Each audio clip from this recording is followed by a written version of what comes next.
महंगाई, inflation, recession, I don't know ये चल क्या रहा है यार। आज हम बात करेंगे कि विद दिस चेंजिंग एनवायरनमेंट हमको क्या करना चाहिए। ऑल राइट, तो अब हम बात करेंगे इन्फ्लेशन, रिसेशन और हम क्या कर सकते हैं उसको हैंडल करने के लिए। मैं अपने नोट्स लेके आई हूँ so that I can look at them and then make informative video for you guys.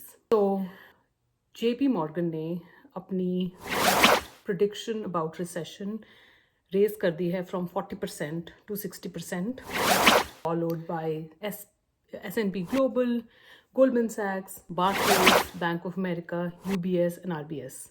इसका क्या मतलब है? बेसिकली जितने भी वर्ल्ड बैंक्स हैं या बिग ऑर्गेनाइजेशंस हैं वो प्रिडिक्ट कर रही हैं कि रिसेशन आने वाला है, और I don't know, are we in the recession already?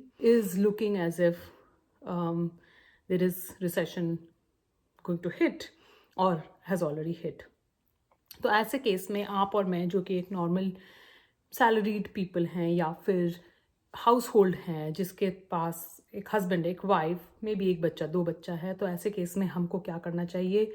अगर आप यूट्यूब जाएंगे या डिफरेंट एवेन्यूज़ में जाएंगे तो आपको लगेगा oh my god, this is it, this is over, people are thinking that this is the end of it, maybe even worse than 2008-2009 recession. But ऐसे में हमको क्या करना चाहिए? बजट लेके चलें कि हमारे को एक हफ्ते के अंदर $100 ही खर्च करने हैं या $150 खर्च करने हैं। अगर मेरे एक्सपेंसेस कुछ डिस्क्रिशनरी हैं तो क्या मैं उनको थोड़ा बाद में कर सकता हूँ? जो कि मोस्ट इम्पॉर्टेंट खर्चा है वो करें, और उसके बाद keep a tag on the things that are not necessary and maybe can be think over it, right? Like sometimes मुझे ऐसा लगता है कि जब हम शॉपिंग करने जाते हैं हमें कुछ अच्छा लग गया, अरे रख लेते हैं कार्ट में, कभी ना कभी तो काम आ जाएगा, या बहुत अच्छा लग रहा है चलो खरीद ही लेते हैं, लेकिन कभी खरीद नहीं पाते, कभी यूज़ नहीं करते, राइट?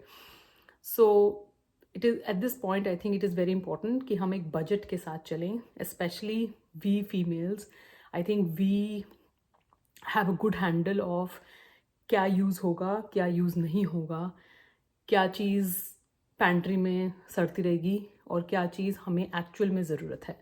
सो आई थिंक सबसे इम्पॉर्टेंट चीज़ हमारे लिए है कि एट दिस पॉइंट हम बजट करें।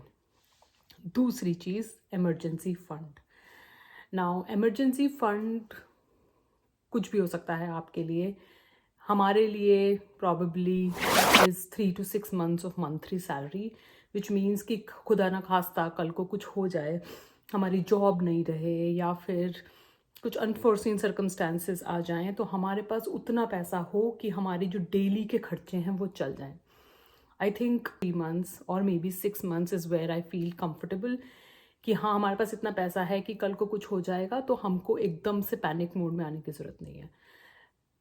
I think everybody says that, but a lot of people I see don't do it. And again, non-sponsored, in the US आपके पास बहुत सारे ऐसे ऑनलाइन बैंक्स हैं जो कि FDIC इंश्योर्ड हैं. I'll talk about FDIC insured, but those banks are online and they give you a higher rate of return compared to your, the actual banks. Now, India से आने के बाद मेरे लिए बहुत बड़ा शौक था कि यहाँ के बैंक सिर्फ 0.1-0.2% इंटरेस्ट रेट देते हैं सेविंग्स अकाउंट पे, which was like never heard of, right? Because India में if you have a bank savings, it will give you आराम से the normal 4-5%, right? But यहाँ ऐसा नहीं होता. So that's why जब हम यहाँ आए थे तो हमने डिस्कवर किया कि there are online banks जो कि आपको एक अच्छा रेट ऑफ रिटर्न दे सकते हैं. They are FDIC insured. FDIC insured is कि अगर उस बैंक को कुछ हो जाए तो गवर्नमेंट एक लिमिट है, I think it is 250K, you check with your bank, but 250K तक का पैसा आपका सेफ रहेगा. So get a savings account, high yielding savings account बोलते हैं उसको. मैं अपना इंफॉर्मेशन जिसमें मैं कंफर्टेबल हूँ, I will share it in the description box. Again not sponsored, you can shop around, पूछ सकते हैं आप अपने फ्रेंड से पूछिए.